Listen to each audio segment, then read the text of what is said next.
Hi, everyone. We are back in Genesis week 5, and we're going to be picking up in chapter 19, part 2, so we can hit the conclusion of Sodom and Gomorrah destroyed. Before we do that, I wanted to show y'all the Way, the Truth, and the Light sweatshirt that we have. I'm going to have it linked below, and I'd like to introduce to you our Rustic Patriot Christmas blanket. This is the fleece and Sherpa lined. Fleece is super soft. Sherpa lined is super warm. And this is perfect for over your bed, if you're laying on the couch, if you're sitting watching a movie or reading your Bible.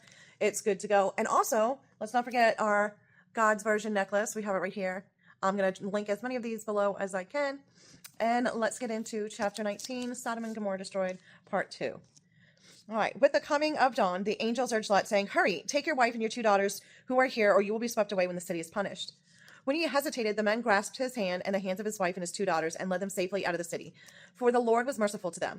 As soon as they brought him out, one of them said, "Flee for your lives, don't look back, and don't stop anywhere in the plain. Flee to the mountains, or you will be swept away." But Lot said to them, "No, my lords, please, your servant has found favor in your eyes, and you have shown great kindness to me in sparing my life. But I can't flee to the mountains. This disaster will overtake me, and I'll die. Look, here is a small town. Here is a town near enough to run to, and it is small. Let me flee to it. It is very small, isn't it? Then my life will be spared." He said to him, "Very well. I will grant this request to you. I will not overthrow the town you speak of, but flee there quickly, because I cannot do anything until you reach it." That is why the town was called Zor. By the time Lot reached Zor, the sun had risen over the land. Then the Lord rained down burning sulfur on Sodom and Gomorrah from the Lord out of the heavens. Thus he overthrew those cities and the entire plain, including all those living in the cities, and also the vegetation in the land. But Lot's wife looked back, and she became a pillar of salt. Early the next morning, Abraham got up and returned to the place where he had stood before the Lord. He looked down toward Sodom and Gomorrah, toward all the land of the plain, and he saw dense smoke rising from the land, like the smoke from a furnace. So when God destroyed the cities of the plain, he remembered Abraham, and he brought Lot out of the catastrophe that overthrew the cities where Lot had lived. Hi, y'all. We are back. We're in chapter 19, Lot and his daughters. We have our Rustic Patriot Christmas blanket. It's going to be linked below. And we have our God's Version necklace. This is the horizontal bar with the cross cut out. I'm going to have it linked below. But let's get into it to chapter 19, Lot and his daughters. A few of you have probably already heard this story, but if not, I'm happy to share it with you. Lot and his 2 daughters left Zor and settled in the mountains, for he was afraid to stay in Zor. He and his 2 daughters lived in a cave. One day, the older daughter said to the younger, "Our father is old, and there is no man around here to lie with us, as is the custom all over the earth. Let us get our father to drink wine and then lie with him and preserve our family line through our father." That night they got their father to drink wine, and the older daughter went in and lay with him. He was not aware of it when she lay down or when she got up. The next day the older daughter said to the younger, "Last night I lay with my father. Let's get him to drink wine again tonight, and you can go and lay with him so we can preserve our family line through our father." So they got their father to drink wine that night also, and the younger daughter went and lay with him. Again, he was not aware of it when she lay down or when she got up. So both Lot's daughters became pregnant by their father. The older daughter had a son, and she named him Moab.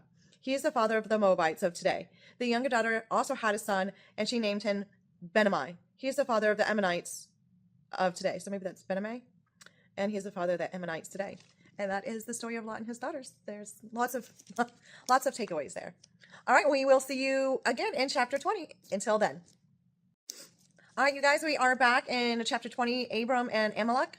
We have our Rustic Patriot Christmas blanket, our The Way, the Truth, and the Life sweatshirt, and our God's Version necklace. I can't speak today. All right, Lord, please help me to untangle my tongue and pronounce all the names we shall encounter correctly. And let's get into chapter 20, Abraham and Amalek. Now Abraham moved on from there into the region of the Negev and lived between Kadesh and Sur. For a while he stayed in Gerar, and there Abraham said of his wife Sarah, "She is my sister." Then Amalek, king of Gerar, sent for Sarah and took her. But God came to Amalek in a dream one night and said to him, "You are as good as dead because of the woman you have taken. She is a married woman." Now Amalek had not gone near her, so he said, "Lord, will you destroy an innocent nation? Did he not say to me, 'She is my sister'? And didn't she also say, 'He is my brother'? I have done this with a clear conscience and clean hands."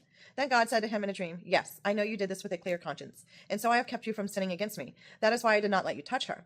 Now return the man's wife, for he is a prophet, and he will pray for you, and you will live. But if you do not return her, you may be sure that you and all yours will die." Early the next morning, Amalek summoned all his officials, and when he told them all that had happened, they were very much afraid. Then Amalek called Abraham in and said, "What have you done to us? How have I wronged you that you have brought such great guilt upon me and my kingdom? You have done things to me that should not be done." And Amalek asked Abraham, "What was your reason for doing this?" Abraham replied, "I said to myself, surely there is no fear of God in this place, and they will kill me because of my wife. Besides, she really is my sister, the daughter of my father, though not of my mother, and she became my wife. And then God had me wander from my father's household. I said to her, 'This is how you can show your love to me. Everywhere we go, say of me, he is my brother.' Then Amalek brought sheep and cattle and male and female slaves and gave them to Abraham, and he returned Sarah, his wife, to him.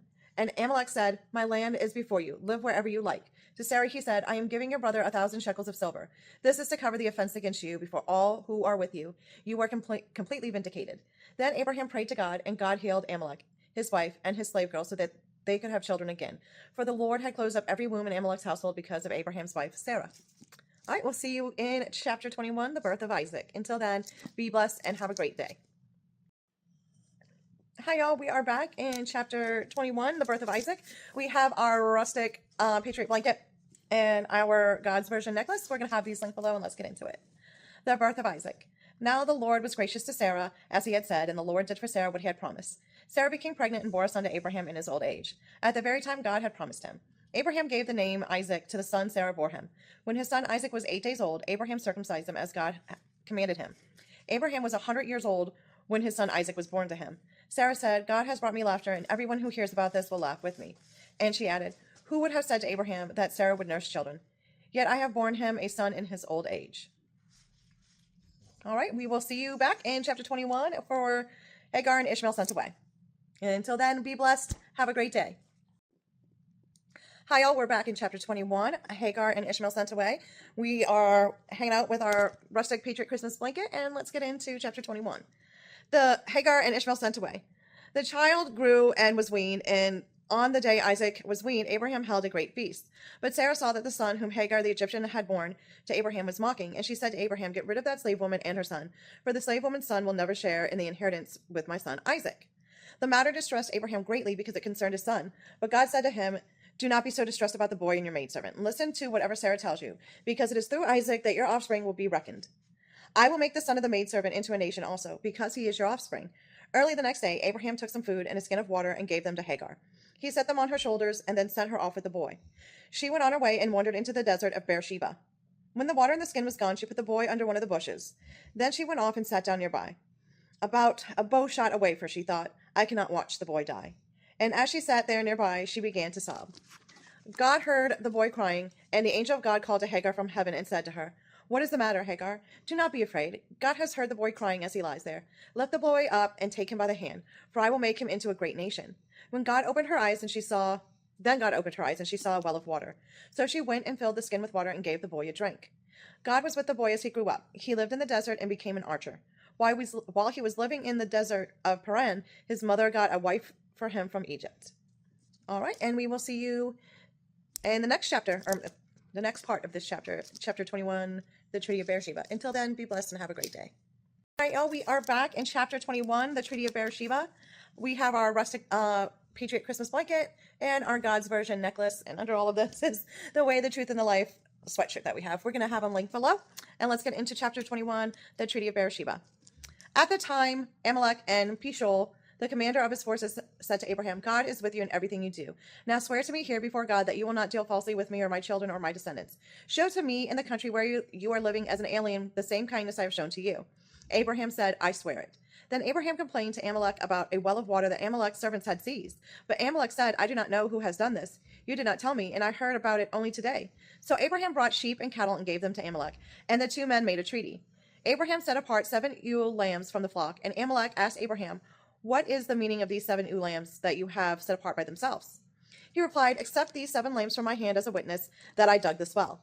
So that place was called Beersheba, because the two men swore an oath there. And after the treaty had been made at Beersheba, Amalek and Pekol, the commander of his forces, returned to the land of the Philistines. Abraham planted a tamarisk tree in Beersheba, and there he called upon the name of the Lord, the eternal God. And Abraham stayed in the land of the Philistines for a long time. That's it for chapter 21. We will see you in chapter 22. Until then, be blessed and have a great day. Hi, all. We are back, and we are in chapter 22 now, and Abraham is tested. We have our rustic Patriot Christmas blanket and our God's version necklace. I'll have these linked below, and let's get into chapter 22, Abraham tested. Sometime after God tested Abraham, he said to him, "Abraham." "Here I am," he replied. Then God said, "Take your son, your only son, Isaac, whom you love, and go to the region of Moriah. Sacrifice him there as a burnt offering on one of the mountains I will tell you about." Early the next morning, Abraham got up and saddled his donkey. He took with him 2 of his servants and his son Isaac. When he had cut enough wood for the burnt offering, he set out for the place God had told him about. On the third day, Abraham looked up and saw the place in the distance. He said to his servants, "Stay here with the donkey while I and the boy go over there. We will worship, and then we will come back to you." Abraham took the wood for the burnt offering and placed it on his son Isaac, and himself carrying the fire and the knife. That's a little foreshadowing. As the two of them went on together, Isaac spoke up and said to his father Abraham, "Father?" "Yes, my son," Abraham replied. "The fire and the wood are here," Isaac said, "but where's the lamb for the burnt offering?" Abraham answered, "God himself will provide the lamb for the burnt offering, my son." And the two of them went on together. When they reached the place God had told him about, Abraham built an altar there and arranged the wood on it. He bound his son Isaac and laid him on the altar on top of the wood. Then he reached out his hand and took the knife to slay his son. But the angel of the Lord called out to him from heaven, "Abraham, Abraham." "Here I am," he replied. "Do not lay a hand on the boy," he said. "Do not do anything to him. Now I know that you fear God, because you have not withheld from me your son, your only son." Abraham looked up, and there in a thicket he saw a ram caught by its horns. He went over and took the ram and sacrificed it as a burnt offering instead of his son. So Abraham called the place the Lord will provide. And to this day it is said, "On that mountain of the Lord it will be provided." The angel of the Lord called to Abraham from heaven a second time and said, "I swear by myself, declares the Lord, that because you have done this and have not withheld your son, your only son, I will surely bless you and make your descendants as numerous as the stars in the sky and as the sand on the seashore. Your descendants will take possession of the cities of their enemies, and through your offspring all nations on earth will be blessed because you have obeyed me." Then Abraham returned to his servants, and they set off together for Beersheba. And Abraham stayed in Beersheba. A little foreshadowing. Heavy foreshadowing. All right, we will see you in the next part, Noah's sons. Until then, be blessed, and we'll see you later. All right, y'all, we are back in chapter 22, Nahar's sons. Sorry. We have our rustic patriot Christmas blanket. It's red, white, and blue, and comfy too. I'm a poet and didn't know it. All right, sorry about the cheese. All right, Lord, please help to untangle my tongue and help me to pronounce these names properly as I read your words. Nahor's sons. Sometime later, Abraham was told Milcah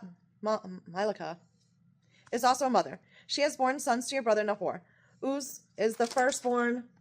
Buz is his brother. Kemal, the father of Aram. Kasid, Hazo, Fildash, Jelap, and Bethel. Bethel became the father of Rebekah. Milcah bore these 8 sons to Abraham's brother Nahor. His concubine, whose name was Rima, also had sons: Teba, Gaham, Tahash, and Micah. All right, that is it for chapter 22. This is a short one. We will see you next week for week 5 in Genesis. Until then, be blessed, have a great day, and shop this link below. Thank you.